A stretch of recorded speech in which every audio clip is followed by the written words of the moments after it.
It was a hot summer day, and me and my best friend, who happens to be my neighbor too, were running around her house. She was alone that day. She hated to stay alone because her home was massive. She felt lonely. Her parents are always working, and she is the only child. So, most of my summer days I spend over at hers. I have a lot of fun at her house because her mom and dad let us do whatever we want. We go through her mom's wardrobe and try all her dresses and high heels. We often drink their wine. I don't know if they notice it, but they don't say anything to us. We live in the most beautiful place in the world, which happens to be Italy. And you must know how the views are here. It's insanely beautiful. My best friend's house is up on a hill, and it is gathered by a massive garden full of flowers. It's almost too good to be true. We spent most of our time laying by the pool or playing with her little puppy. But, one day, we decided to play hide and seek. This game never gets old, even at 17-year-old. I was winning all the time, hiding in the most unpredictable places. Then, I thought of a genius place. I knew that they had a basement where they kept all the old stuff. I decided to get in there. There's no way she could know where I was. I went there and could barely walk. It was so dark, even though there was still daytime outside. By the door, I noticed a flashlight. I took it, and luckily it worked. I stayed for some minutes, and my best friend didn't seem to find me. She wasn't calling my name, and I didn't hear any footsteps. There was a bunch of stuff there, and I decided to look around since I had nothing to do. There were toys and baby clothes full of dust. It must have been my best friend's when she was a baby. How cute. I started looking at them one by one, smiling.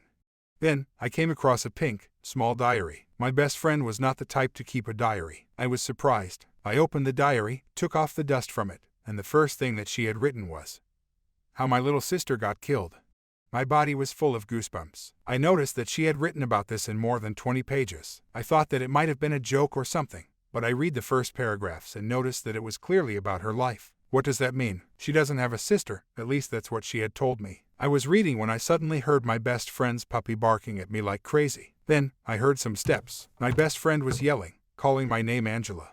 I didn't know what to do. Should I leave the diary and die from a curiosity? I couldn't do that. The second that I put the diary in my pocket, my best friend came in and said, "Got you."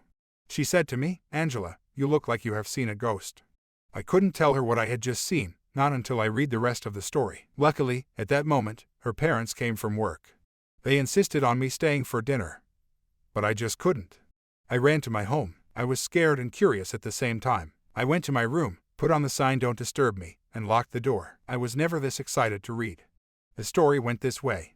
Hi to whoever is reading this. I know I am not supposed to write this, but I have no one I could talk to. Something had happened to my family and me. It had changed our lives forever. I have never been this sad before. Mom and Dad said that we should keep it a secret, but they don't have to know that I am writing this. They don't understand how alone I am. They have each other. I have no one.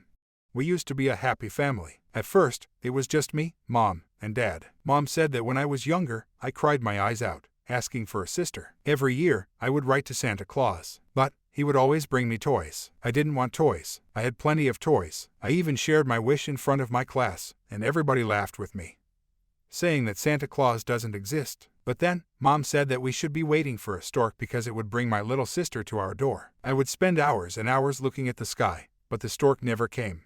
But, just when I was about to lose my patience, my mom had started gaining weight. I was only 9-year-old when Mom and Dad told me that a baby was inside her stomach.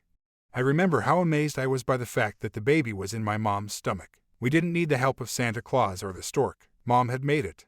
Months went by, and Mom says that I always used to ask her every day if the baby would arrive. But, I didn't know that I wouldn't be asking that question anymore on a random Tuesday. My little sister had arrived, and we were happier than ever. My mom took a break from work because my little sister needed her. She would cry all night, and sometimes I would say to my mom, "Can we give her back? She is not letting us sleep." But, we got used to her, and she grew up so fast. I was present at her first bath, first steps, and her first word, "Mommy." She was growing up so fast, and Mom had to start working. I was only 12-year-old, but I was confident that I could watch over my little sister. But Mom didn't want to leave us alone. She had posted somewhere online asking for a babysitter to look over us. After some days, many women came to our house, but only one of them fit with our schedule. Mom said that the babysitter would start the job immediately the next day. The next day came. I woke up and saw that the babysitter was in our living room. She was an old woman, around her 50s. She had long white hair, and she was wearing a flower print dress. She seemed kind, but my baby sister started crying when she tried to hold her. My little sister is usually friendly and never cries around new people. But, my mom had no other choice. She was going to start her job the very next day. I could tell by my mom's face that she was worried and didn't want to leave us alone, but I promised her that I would immediately come home after school, so my little sister wouldn't be alone with the babysitter. The next day had arrived, and I came home to the babysitter taking care of my little sister. They seemed like they started to get along. They were playing. The babysitter had made us dinner, and the living room had never looked that clean before. I was happy. Mom and Dad were happy too. It had been a month, and everything was going just fine. But then something changed. The babysitter looked like she started hating us. She was annoyed by everything we were doing. I felt terrible because we were not doing anything wrong, but I could tell that something was bothering her. She would come to our house, and she would fall asleep on our couch. There were times when I wouldn't wake her at all, thinking that she might be tired. But when I tried to wake her up, she would yell at me and push me away.